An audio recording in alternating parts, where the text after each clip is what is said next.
Hello and welcome back. I am Chris with Marksman Shooting Sports in Westfield, Indiana. You are watching Marksman TV. Welcome back to another weekly used gun review. Remember, in these videos, we take about 8 firearms that have come into the store and give you guys about a 3 to 4 minute review of each to give you guys an idea of some different stuff out there on the market. Remember, full disclosure, nothing in this video is for sale. This is strictly meant to be educational and for entertainment purposes only in accordance with YouTube's policies. Anyway, guys, if that all sounds interesting to you, please stick around. That's coming up now. Alright guys, remember the format of this video is we start off with most common and move through least common as the video progresses. So anyway, starting off this video, we have a Lorsen L380. This is a 380 ACP, as the name would suggest, and came with a 7-round magazine. Now, the story of this company is a little bit interesting. Founded by Jim Waldorf in 1989. Actually, he was friends with Bruce Jennings of the Jennings Arms Manufacturing Company as well. And like Jennings, Raven, Lorsen, they were known for making very cheap and inexpensive firearms that most people would coin the name around Saturday night specials, as they were typically found in budget gun shops, pawn stores, places like that. The whole philosophy behind the Lorsen was to be kind of like the modern day High Point. It was to have an inexpensive, affordable option for people who were on a fixed income. Now, the business would only really stay around for about 10 years. They did go out of business finally in 1998 as a pretty much direct result of a whole mountain of lawsuits around product liability. They had about, I think, something like 30 to 40 lawsuits pending by the time they finally went out of business. One of the main problems with this is the way to keep the pricing down is it was a zinc alloy, an injection molded zinc alloy frame, which was actually not really rated to handle the pressures as reliably and as safely as most of your steels and other types of composite materials that are manufactured today. So these were actually known to many people as being sort of a ticking time bomb. You didn't know if you fired one if it would blow up in your hand or not. So because there was I believe there was a couple wrongful death lawsuits on this as well throughout the 90s. So does not have a very good prominent track record. Now, at the time, these would retail brand new between about $75 and $150, in today's money, depending on where you found it. Today, the market is not much higher on that, okay? So, I mean, you'll find these things in the box and everything, again, between about $100 to $150. They're somewhat of a curiosity. For the money, I would not really recommend buying one of these if it's going to be your primary defensive firearm. There are other things like a High Point that you can get for the same money that's going to be a lot more reliable and safe to use. But, if this is something that you had in the 90s as one of your first firearms and you want to just put it in the safe for nostalgic purposes, it's an interesting firearm. Of course, this one is bitone. The company did make a 22, a 25, a 32, a 380, and a 9. The model names are very simple. Just put an L for Lorsen in front of the caliber, and then that's the model. So the L25 was the Lorsen model, or caliber 25, and so on. Interesting firearms. The design is very similar to like Raven, Jennings, Brico, things like that, where you have sort of your takedown process. I can't remember, it's been a while since I've done this, but something about removing this rear. It's like a firing pin retainer here in the back. Magazine release down here on the grip, and then it has a safety lever here. Trigger pull on them, pretty standard. Got to go all the way back to reset. But yeah, very interesting firearms. Again, we get things like this somewhat regularly in here. We put a good affordable price point on it, and they typically move pretty fast. So something like this in the box, like I said, 100 to 150 bucks is going to be pretty standard. So anyway, that'll start us off this week. All right, up next is one I'm sure you guys have seen over the years. This is a Taurus Millennium PT140, because this is a 40 Smith & Wesson caliber. Came with 2 10-round magazines. Now, you guys remember the Millennium line. Of course, it still exists today in somewhat of a changed version, as in the G2, the G3, and so on. Now, of course, when the PT or the Millennium series would come out, they did offer it in a 40, which they do not today. And, when the G2s and the G3s have come out, they've only really specifically offered those in 9mm. And we're seeing that a lot with manufacturers, because the 40 caliber has not really been a good seller on the current market. If we get in a 9 and a 40 and it's otherwise the same exact firearm, the 9mm will actually sell substantially higher than the 40. Just don't seem to be that many buyers on it. Now, not knocking the round, I know anytime I say that, people get very defensive about the 40. It's fine for you if that's what it works for, but as far as the market goes, people aren't so excited about the 40 anymore. So you guys might remember the 2015 lawsuit that happened, and I know that I shouldn't say we were caught up in it, but I remember the repercussions of that because we had a couple firearms back at Taurus for warranty work, and it took them over a year to get us the products back, and that was right in the height of that lawsuit. And of course, a lot of that was attributed to the fact that they were actually, we had a 709 Slim, which they dropped that line, and then a G2, I'm sorry, Millennium, the PT111 Millennium, the 9mm version, and at that time they were transitioning to the new G2, and I think that that was a direct result of the lawsuit, the drop fire safety issues that they were having with the standard Millennium line, so that's when they would then come out with the G2. So this is a nice version of the original line, the Millennium line, of course, offered in the 40, which is no longer a caliber offering. So kind of cool, unique. The pricing on these is not going to be that high. Of course, right now on these, we are seeing them as high as about $250 in places like Gunbroker. The pricing would make sense as it would be in line with a modern new production G2, just because, again, it's something out of production and the caliber no longer offered. So ergonomics and everything are very similar. Manual safety here, it does have the double single action trigger, the double strike capability, trigger pull that you would expect from the modern G2 line and G3 line as well. There is no trigger safety here. And the 9mm variety would have the 12-round magazines as well, which do interchange. So interesting firearms, cool when this type of older stuff comes in. I'm sure, you know, there's always a buyer for it. Fits both in that sort of, I wouldn't really say there's a lot of Taurus collectors out there, but for people who may have had one of these back in the early 2000s and kind of want to get one again to put back in the safe, that's why, you know, opportunities like this when they do show up used is good for somebody to jump on and snag. So anyway, really cool. All right, up next is a pretty unique, interesting, and popular firearm also from Taurus. This is a Taurus Judge, and it is in the 6.5-inch barrel with a 3-inch chamber. Now currently Taurus offers these in a 3-inch and a 6.5-inch with the stainless type finish you see here, or a black oxide finish with a 2.5-inch chamber or a 3-inch chamber. Of course, chambered for 45 Colt or the 410 shotgun shell. So because of the shotgun shell offering, that's one of the most unique things about this, and they do make really good, you know, mushroom guns, snake guns, camping guns, you know, things like that, where you can dispatch, you know, a snake or a small threat with something like a 410 shotgun shell. People also like to use these for home defense purposes, of course, putting a HD round, you know, through these as well. Of course, if you want to use a 45 Colt, your options are there for you as well. This is a double single action exposed hammer firearm with a metal frame. Now they do also make the Defender series, which is a polymer exterior frame. It still has a steel interior frame, but really lightens down on the size and the weight, and I believe that's a 2.25 or 2.5-inch barrel. So it's really like the carry option of this if you wanted to carry something in a 410 or 45 ACP concealed. The cylinder capacity on it is 5 rounds. Now, brand new on the market, you're typically going to find these in about the $450 price point. Just like everything else right now, inventory is hard to get and the pricing is elevated. We're seeing new ones between about $500 and $600 and used ones for about $400 to $500 right now. This one here is very lightly used, still has the box hang tag on it.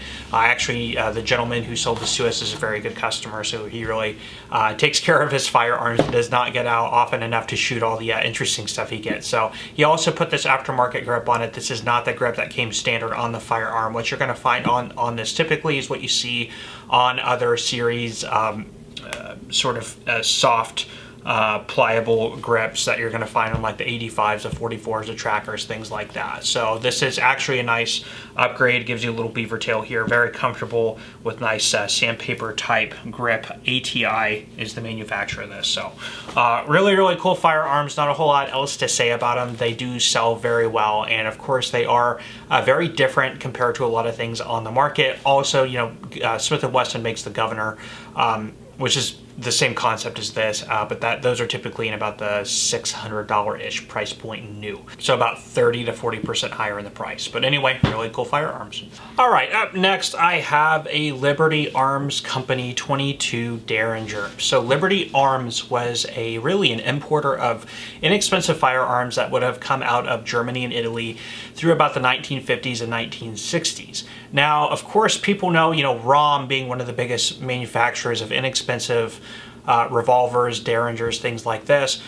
They would basically be cut out of the United States arms market as far as new firearms would go after the passing of the 1968 GCA, the Gun Control Act, which put a sporting clause or a sporting prohibition on imported firearms, and then attributed a point system, which actually exists today, where firearms that are being imported have to exceed a certain point system.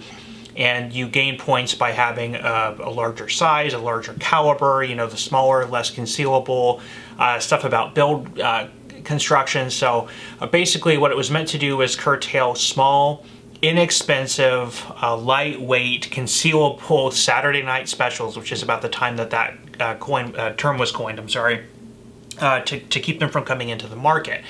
Now, of course, that would lead to things coming, or domestic manufacturers of similar firearms, like we saw the Lorson, the Jennings, the Bricos, things like that. It was really because of the 1968 GCA and the halting of importation of inexpensive small firearms like this.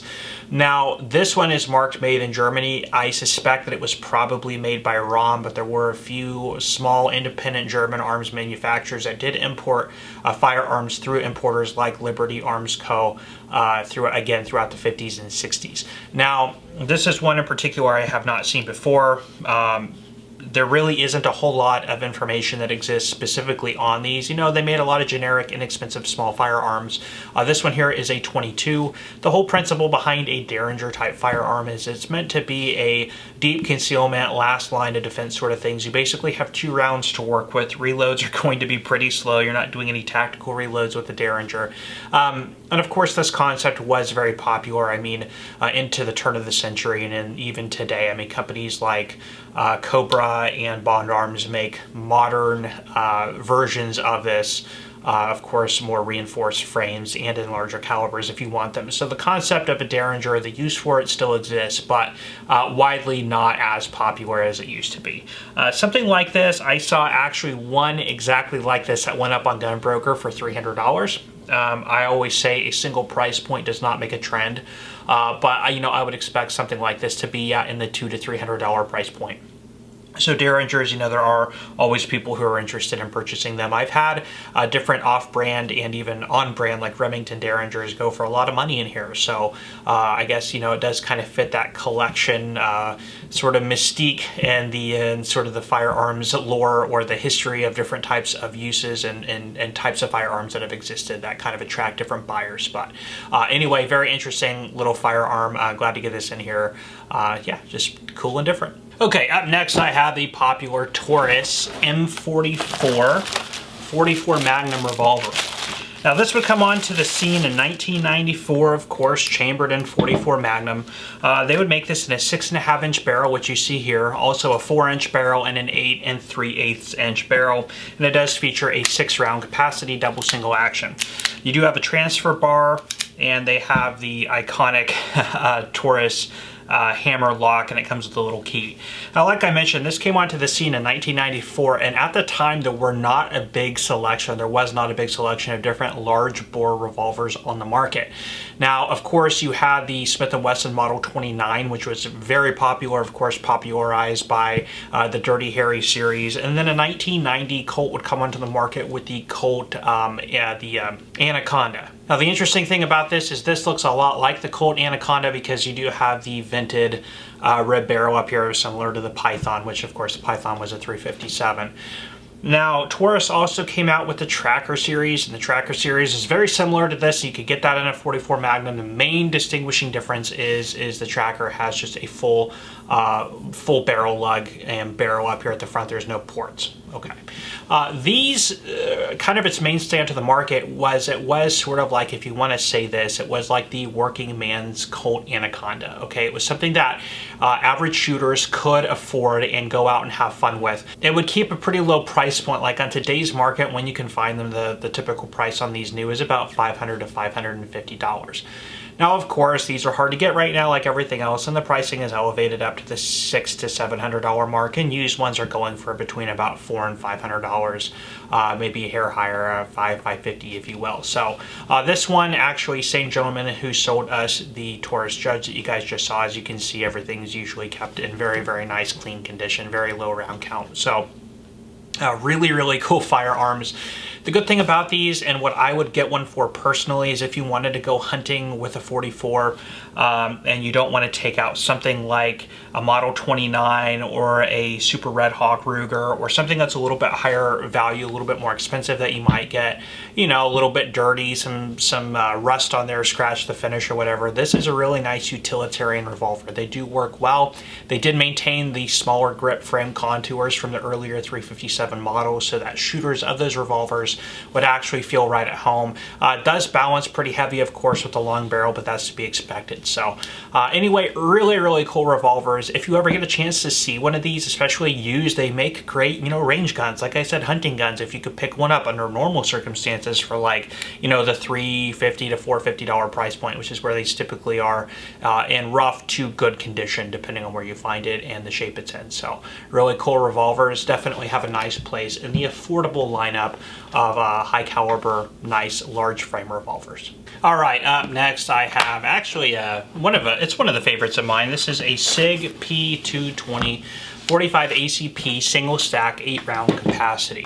Now, Sig would release this in 1975, and at the time, of course, firearms in this size and 45 ACP were typically things like a 1911, in which this would actually compete very well. Similar in size, weight, and balance, was not, you know, deemed to be anything that was too big or over cumbering or too cumbersome for the size and capacity that it had. Now, of course, by today's standards, there are a lot of different firearms that can hold, you know, 5, 6, 7 rounds of 45 ACP in packages that are half the size and half the weight of this, like the XDS comes to mind from Springfield. Now, of course, it is a very nice classic and traditional design out of the Sig lineup, which follows the same features, lines, and functions of things like the 226 and the 229 or 228, and traditionally, of course, would have an exposed hammer and double single action. Now, Sig did come out with a DAO, double action only version of this, which you see here. Also, traditionally on the Sig metal frame pistols, you would have a decocker lever right here, which is one iconic thing about the handgun design.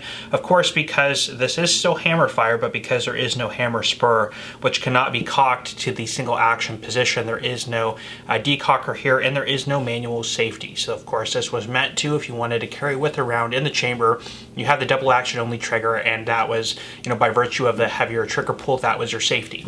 Now, because this is double action only, actually the trigger pull on this is very smooth, refined, and very nice. It's not the typical double action trigger pull you get from the double action single action firing mechanism from these handguns. Now, of course, new features that would come on board with this design, and this is true of the other metal frame Sig handguns, was in 2007 they would come out with a rail feature that would go on there as well.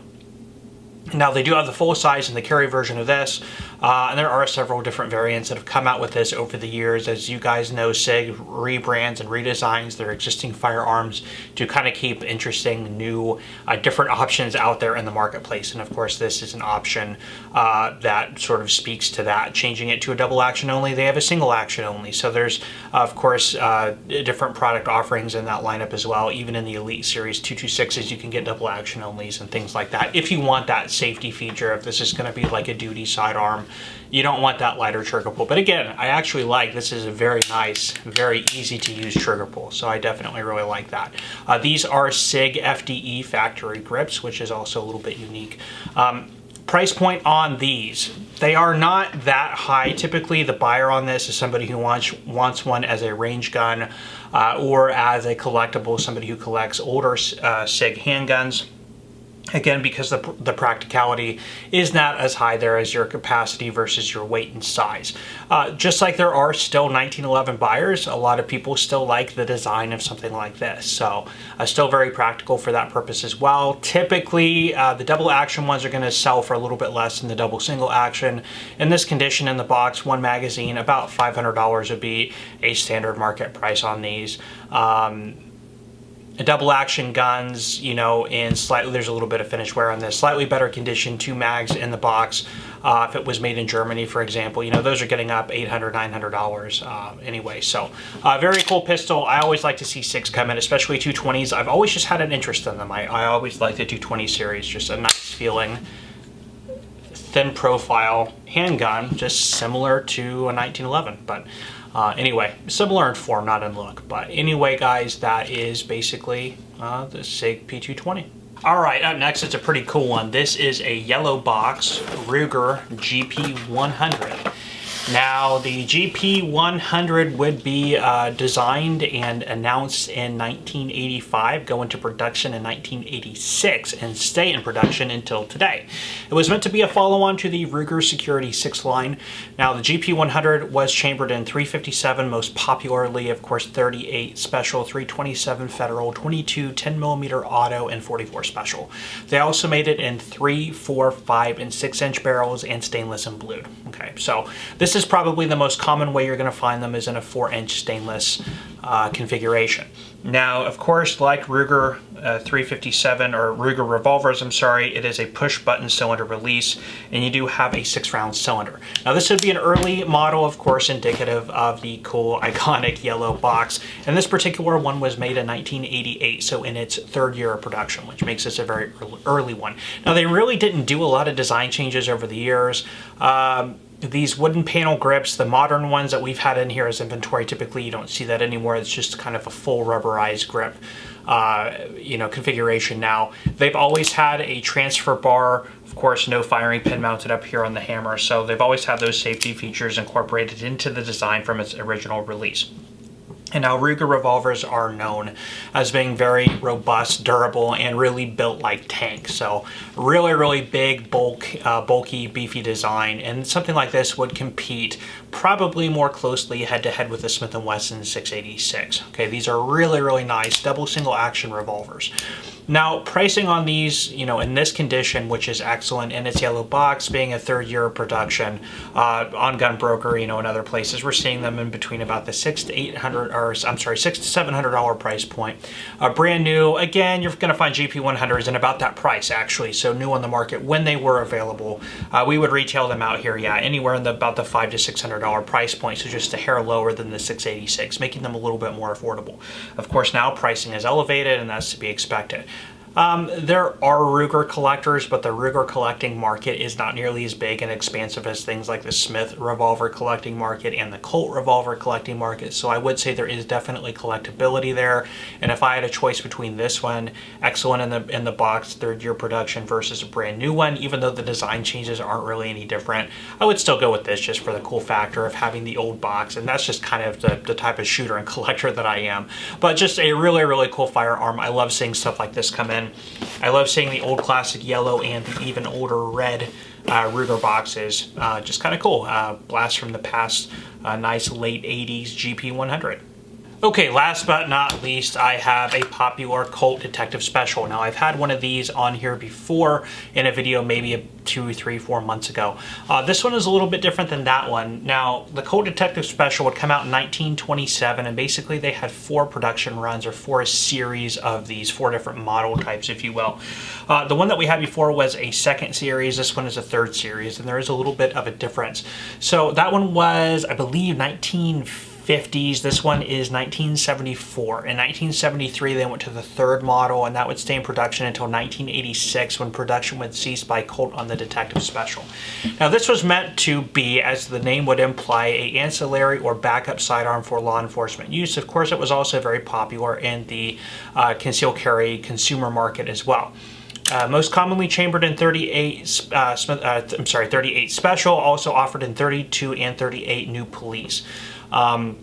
This is a double single action revolver with, of course, a very, very nice trigger. Now on the third series, from the first and second series to the third series, a big prominent features that you're going to notice right away is they did add an underlug here to protect the ejector rod. Now on the first and second series, you just had the ejector rod sticking out here by itself.